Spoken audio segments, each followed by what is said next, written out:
Okay, everybody, welcome to an Empowered podcast and a video cast.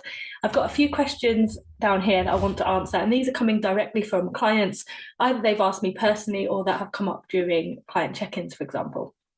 So, overall, welcome to the podcast today. I'm going to be talking about how to stick to your calories if you're not tracking, how you can get in more protein, some tips to drinking more water or thoughts about drinking in general, the concept that sometimes less is more, what if you don't want to stick to a meal plan, and how to fit everything in when you're just really busy at work. So let's start with how to stick to calories if not tracking. Okay, so essentially, we can tell ourselves lots of stories, but generally speaking, if we are not in a calorie deficit, we are not going to lose body fat. Okay. And we can give ourselves lots of excuses and lots of passes. But for the majority of people, if we're not losing body fat regularly, it's because we're either in a deficit some of the time and then not other time, which means overall we're not in a consistent deficit, or that we're psychologically telling ourselves that we are in a deficit when we're physiologically not. And so we have to do a little bit of a mindset work on, I'm not saying you're not struggling. I'm not saying this isn't difficult, but for whatever reason, if you're not losing body fat, you're not in a deficit. And there's a couple of different ways that we can create a deficit. One of those is by eating less. One of those is exercising more. And the other is a combination of both. And if you have a look at your total daily energy expenditure, not that you can because you need to quantify it with physiological systems, but if you look at a sort of crude image, you'll notice that non-exercise activity thermogenesis takes up quite a big portion. And what that is, you'll often hear it referred to as NEAT, but it's how much you fidget, how much you walk, how much you move around, how active your day-to-day is. So for example, on a day where I'm teaching, I don't feel like I'm that active. I might walk around campus a little bit, but even when I'm standing talking, I might be standing talking for 2 to 6 hours a day. Compared to a day like today where I'm sat at my computer, I might struggle to even get 3,000-4,000 steps in if I'm not conscious about it. And so sometimes we have this bias of busy equals moving, and that's not necessarily true. Sometimes if we just take a minute to notice how sedentary some of our days are, we might notice that actually we're not moving as much as we think we are, even if we're exercising. And that's kind of the point I'm trying to make, that it's very difficult, unless you're doing a lot of endurance exercise, to create a deficit with exercise, nor is it really sensible, because if we do quite a lot of exercise, then we're going to start to ramp up our hunger hormones. So our leptin, our ghrelin will start to become dysregulated, and we will feel more hungry because we need more food for the exercise that we're doing. So sometimes more exercise isn't necessarily better, but increasing that sort of low intensity physical activity is never a bad thing. So that's the ways that we can achieve a deficit. So for most people, I would suggest that we start with food, because it's much easier to take 100 to 200 calories per day from food than it is to try and out exercise that. I think a lot of the time, we think that we are being good, if that's the expression that we're going to use. And then actually, if we start to ask ourselves questions or be really honest with ourselves, there are things that, or habits that we're having, that potentially are sidetracking us. And remembering that for people that are, if you're sort of between 5'6", 5'8", even outside of that, female, relatively moderate activity, I'm not saying we have to be on low calories, we don't, but we do have to be conscious if we want to create that deficit. You're going to have to be a little bit mindful. So in terms of creating the deficit, I mean, tracking is one way. We have to be aware that it's not 100% reliable. Food labels can be out. If we're not weighing, it's going to be out, but it's certainly a method that allows us to just be conscious and aware of what's in our food. And it can be a nice tool to sort of see where we need to be. Because if we're consistently losing them, okay, we know we've created that deficit, and then we just need to mimic that kind of behavior. So how can you stick to calories if you're not tracking? Well, one is to observe if you're actually losing body mass or fat. And if you are, then continuing to do the habits that you're doing. And if you're not, analysing your diet and seeing, where is there calories that are not serving me? Where is the food that perhaps isn't complementing my training? So thinking about it like that. So for example, if you're having a couple of biscuits every night, that could be doing it. If you're having a cup of tea and every time you have a cup of tea, you're having some sort of treat, that could be doing it. For example, if you're having lattes, could be as simple as that. That doesn't mean you can't have those things, right? There's nothing that you can't have when you're working with me. It's just about analysing where those extra 100 to 200 calories are coming from that could be taken away. So that's one way. The other way, I talk about it quite a bit, is the empowered method. Really, what this is just spending a little bit of time, maybe using a calorie tracker like MyFitnessPal free version, or NutriCheck or something like that, and actually coming up with 2 to 3 breakfast, 2 to 3 lunch, and 2 to 3 different snack ideas, and putting them in MyFitnessPal, working out what they are. So, for example, protein oats with fruit, 2 Babybels and some crudités, and maybe like a tuna salad or something. Plotting that into MyFitnessPal and working out roughly how many calories that is. And if you're on, let's say you're on 2,000 calories, maybe making 1,400 your lunch, your snack, and your breakfast, and then just having not completely free pass, but eating like a normal kind of dinner, is probably going to get you into a deficit. And then if over 2 to 3 weeks nothing is happening for you, then maybe we need to revisit how compliant you are with that, or what's happening in the evening. So essentially putting a bit of work up front, working out what those different calories are, and then just cycling through the same meal. So essentially having the same thing for breakfast, or similar. Same thing for breakfast, same thing for lunch, very similar snacks. The benefit of that is it does take away the decision fatigue. So that sort of brings me to another question, which I'm going to answer in a minute. So essentially, if you don't want to track your calories, one way you can do it is actually just sit down. It doesn't need to take more than half an hour. Sit down and come up with a few different food options. Track out the calories of the breakfast, snack, and the lunch. And then you've kind of roughly got your calories right. And then you don't track going forwards because you've got your meals planned. Does that make sense? So you do a little bit of calorie tracking up front, roughly working out what your needs are, your protein needs, etc.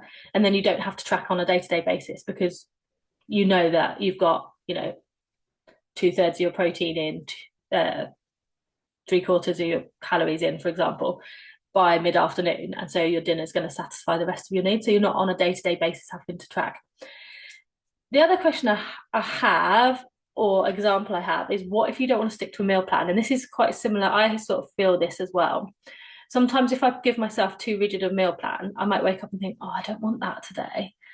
Or if you've had something and then you wake up and you think, I don't like that. So sometimes that kind of rigidity, while structure can be nice, rigidity and too stricter rules can sometimes put us off. And I appreciate that. Like, I do like to have that flexible choice sometimes.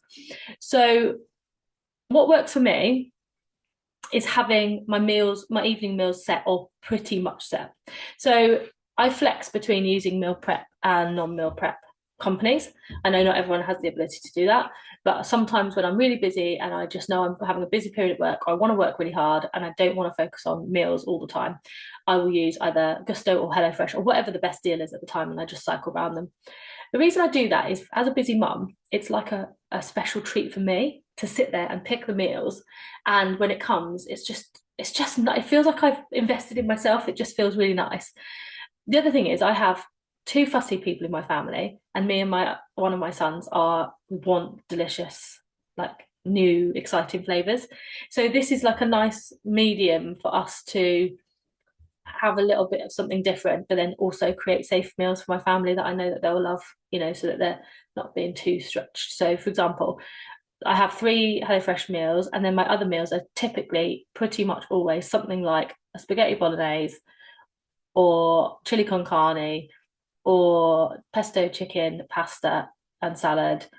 And then sometimes like an omelette and chips and salad or something. Like, do you know what I mean? Like, I don't really deviate from those, and then my 3 HelloFresh kind of tends to be the difference in the week. And sometimes my fussier son will eat them, and sometimes he won't, and I just make him scrambled eggs and toast and try not to like overthink it too much. So I do kind of meal prep my dinners, and then for my breakfast I pretty much have the exact same thing every day.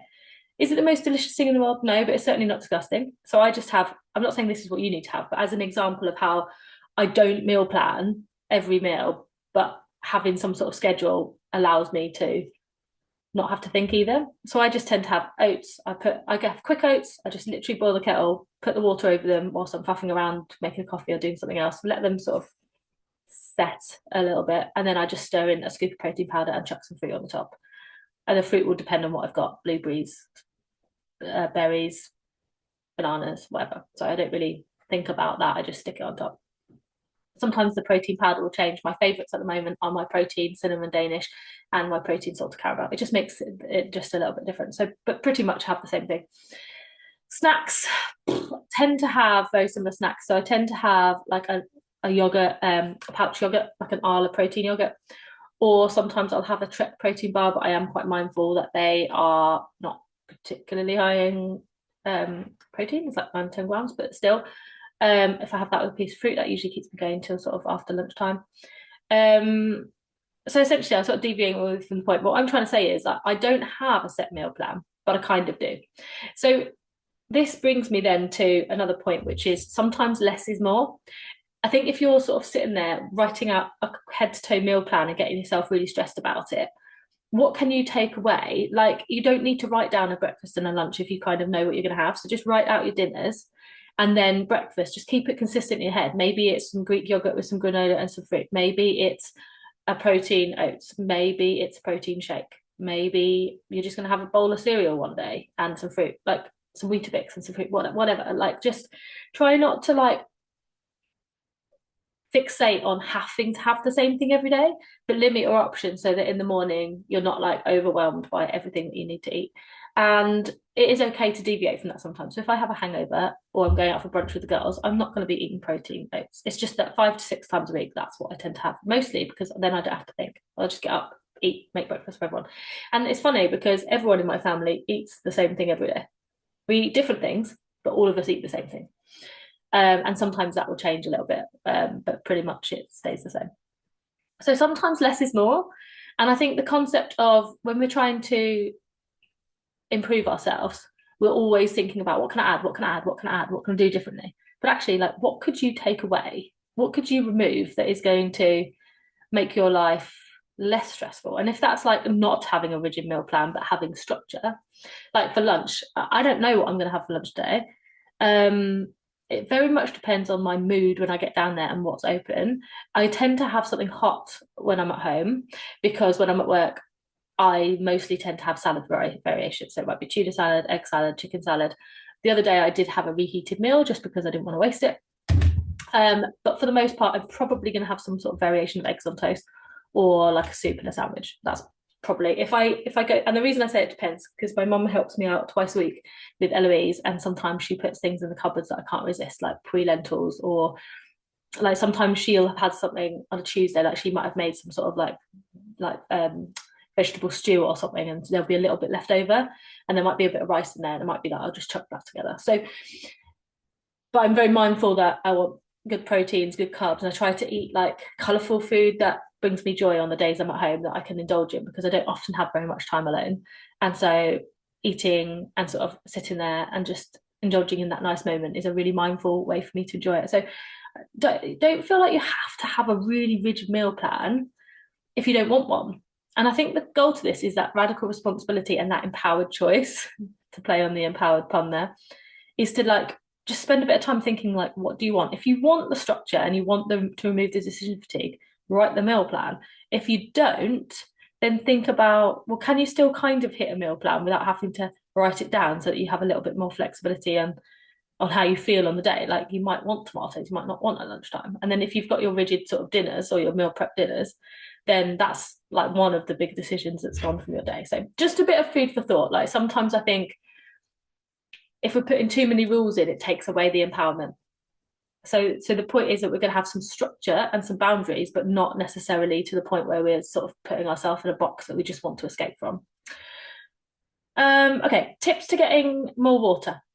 Sometimes, we get stressed about drinking too much tea and coffee. Tea and coffee still has a lot of water in it, unless it's a latte.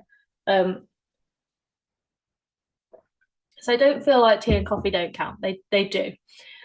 So all your Cokes and things, but try, you want to think about having something around. So I'm really good at drinking water when I'm teaching because I get a dry mouth because I'm talking all the time. So I tend to have a smaller water bottle. In fact, it's over there. You can probably just about see it. there. That's my smaller water bottle that I take to work with me. It's just easier to fit in my bag. And so I just have it all around when I'm teaching. I tend to drink quite a lot when I'm teaching. When I'm at home during the week, I'm quite good. So I tend to work from home Fridays and then Wednesday I'm home.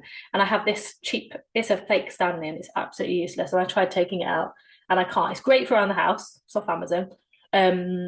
Because I just plonk it down and have it around. But it's not very good for taking in the car because it leaks. So if you can't like leave it on the side or something, it will leak. So if you're going to take it out, I'll probably invest in a more expensive one. But the cheap one's fine for at home. So that's good. Where I fall down is my Saturdays and Sundays when I'm out and about with the family, and I don't want to, because I have little habits. Like during the week, I have a little bag I take my lunch and my water bottle in. So I have to be really mindful of taking a water bottle with me to football games and wherever I'm going at the weekend, because I tend to be a bit more useless at the weekend. So in terms of tips, thinking about having a set water bottle for at home. If I didn't have that, I wouldn't drink, because I'm not going to go get a cup out. And I notice my kids are really good at that. They'll get a cup out of the cupboard, fill it up and drink it. But I don't tend to do that because I'm sort of putting the washing away or doing this or doing that. So if I have that out and just kind of, I just drag it around the house with me, I tend to drink a lot better. Same at work. Like if I don't have a water bottle with me, it can go the whole day and I don't drink. So I think having a nice water bottles, if any of you know me personally, you know I'm like obsessed with water bottles. So get a nice water bottle. And also like sometimes fruit teas can be a really nice way to get like a tasty drink in. So fruit teas, tiny bit of maple syrup or a tiny bit of honey, just sweeten it up, or some stevia or something, and like kind of enjoy indulging in the different flavors of teas. Especially if you're working in an office, you can get like a thermos that you can carry around with you. So they would be my tips. And the other thing is just radical responsibility. You know, you need more water. You need to get the skin hydrated. You need to get our brains hydrated. You know, we're going to work better if we're hydrated. You know that. So part of this is putting things in place that are going to motivate you. And the other thing is just being a responsible adult and drinking your water. How to get in more protein. Okay, so if you're new to trying to up your protein, I don't want us to get like over obsessed with protein. We just need to make sure we're eating at least minimum targets. The reasons for eating more protein is because they will support recovery and muscle building, but also they enhance your satiety because it's a longer digesting macronutrient. So it will just keep you feeling satiated for longer. Of course, there's some better protein sources than others. So it's always better to have like lean protein sources that are real food. So, you know, your quinoa, your chicken, your tuna, your beef, blah, blah, blah. But who wants to eat beef in the middle of the morning? Nobody. So this is where things like Babybel cheese can be really handy. I wouldn't have an over reliance on protein bars, but sometimes I've just had one. A protein bar can be a nice way to get it up. Arla protein yogurts. I particularly like the ones in the pouches. If I take a yogurt in with a lid to work, I will not eat it. I've done it millions of times. I won't eat it. So for me, the pouches just means I can just really quickly in between lectures or when I'm at home. I tend to struggle to eat them at home more because there's other tasty things around like biscuits and protein bars. But so when I'm at work, I tend to just eat what I've brought. Unless it's a really stressful day, I'm not gonna lie, then I'll stop for a Kit Kat and a cup of coffee. But if I'm at home, that's when my protein sort of is less good because I'm more tempted by the other things. So that's when the concept of having your protein before you really need it, or having your snack before you really need it, before the decision making goes bad. So if it gets to about 10 o'clock, I'm just going to have to pause because my front door's gone. 1 second.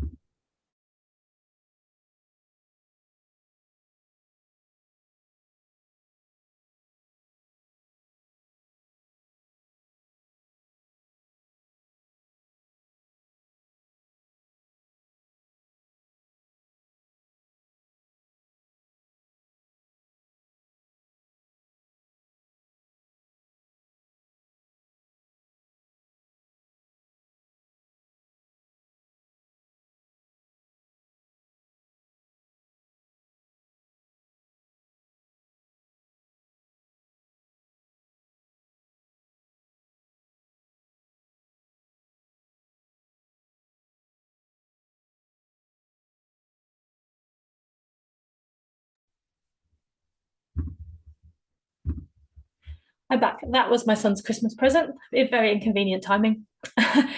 um, So yeah, so I think I was on the concept of eating more protein. So things like baby bells, Greek yogurt. For me, it's the yogurt in the pouches.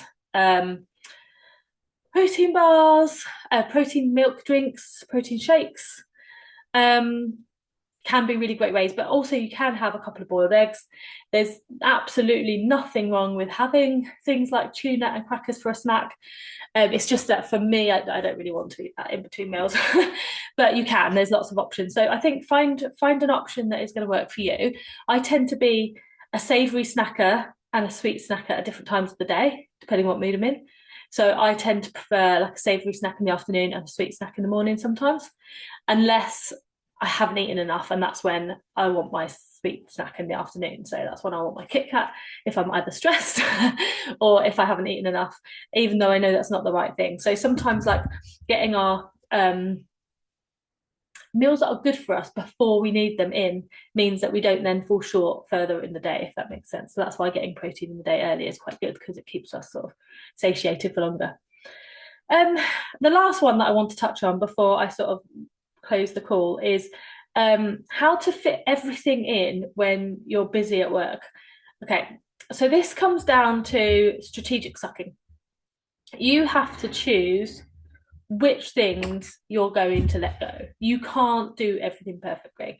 And whilst I want fitness and lifestyle to be part of your life forever, it doesn't have to be the focus of your life forever. So if you're unempowered, obviously 6 weeks, we're going in with a solid mentality and we're going to work really hard for 6 weeks. But that doesn't mean that your empowered journey has to be full focus forever. It's just it becomes part of your life. So the idea is that for 6 weeks, we're going to go hard on your habits, hard on your negotiables, so they just become part of your life where you're not thinking. And then hopefully everything just falls into place and becomes easier for many of you.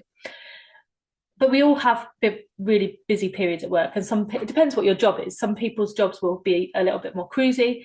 Other people's, like I'm an academic, so for me, I definitely feel the pinch quite early around September. Then it eases a little bit. Then around the end of December, it starts to really creep up, and then again around sort of March time, it gets quite to a heat, and then it sort of trails off for a bit.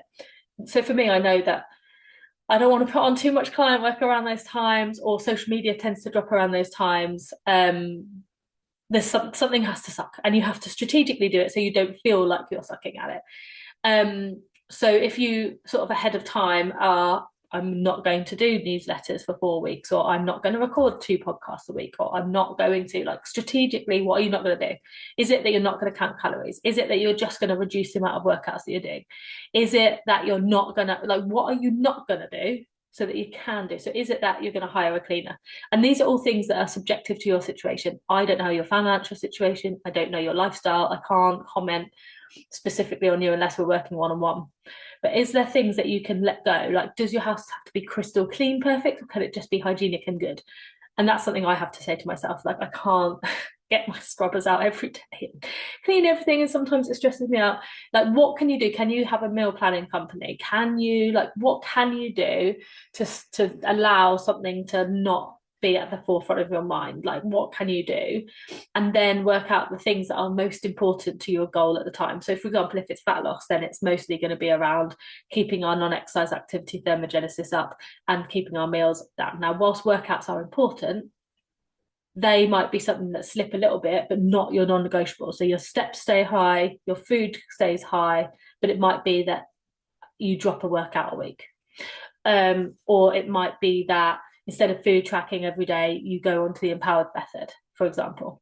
So when things become really busy, although it seems counterintuitive, book a meeting in with yourself, like half an hour, sit down, get a nice cup of tea, and just think to yourself, what can I let go of a bit so that I can really focus on the things that are going to move me forward? And whilst, this is something that all of us struggle with. Like, I want to be strong. I want to have good core strength. I want to be flexible. I want to look like a badass. There's so many things I want to do, but I can't do Pilates and weights and fitness and run marathons and be a bodybuilder. You just can't do everything. So you have to think at this moment, right now, what is the number one priority for me? If somebody is carrying too much body fat and that is a genuine health concern, that's the focus. over muscle, so I would say steps, nutrition, focus, let the rest take a back seat a little bit, like, you know, your weight training stuff. I'm not saying don't do it, but I'm just saying let it take a little bit of a back seat for a bit. That doesn't mean it has to be forever, just means for now to give you a little bit of space to fit everything in when work is a little bit more busy. But make sure you're prioritizing time for self-care and reflection, because the things that are going to move you forward is having the space to think, okay, how can I make next week great? What was good about today? What wasn't good about today? You know, those morning and evening routines that you're setting up for yourself during the 6 weeks of Empowered, those things are going to be critical in moving you forward. So I think also sitting down with somebody, whether that's me, whether that's a partner, sister, friend, and just saying, can I just use your brain for an hour? And just be okay with having a dialogue with somebody. Like, I think sometimes we go through so much surface communication with each other, and actually just saying to somebody, I can do this myself, but I just need that accountability. Can we sit on FaceTime? Can we go through what I need to do? Sometimes it's really good. This is what I see with the students I work with. Often they know the answer. Often when I coach people, they know the answer. But it's just having that safe space and somebody to bounce ideas off, to just think, okay, this is what I need to do. This makes sense. And having that validation is really powerful and really important. So I really enjoyed answering those questions this week. I hope it helps you stick to your goals. For those of you that are not in the Empowered program, my Empowered clients are 2 weeks into their first Empowered journey. Things for you to look out for is between weeks 3 to 4, your motivation might start to drop a little bit. So what we're doing to counteract that is we've got a check-in. So your check-ins are at the end of week 2, so they should be coming in now. And we also have our workouts will switch up at the end of week 3. So you'll get some different workouts to look forward to. So if this sounds like a journey that you would like to go on and you would like my support with Empowered, why don't you think about joining me for my next webinar, which is going to be, this is for Empowered clients or otherwise, so it's available for everyone. So on the 11th of December, I am going to be hosting a webinar that is called Thriving Through the Holidays and How to Start 2025 with Confidence. And it's going to be at the 11th of December, so Wednesday, 11th of December at 7:30 p.m. That'll be a free webinar. And if you're interested, if you head to the link in my Instagram bio, or you head to www.jenni,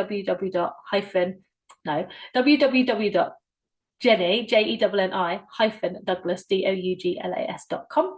You will get a pop-up link that will send you to the webinar registration, and you can register for free, and you can spend some time thinking about how you're going to navigate your holidays and how you're going to start 2025.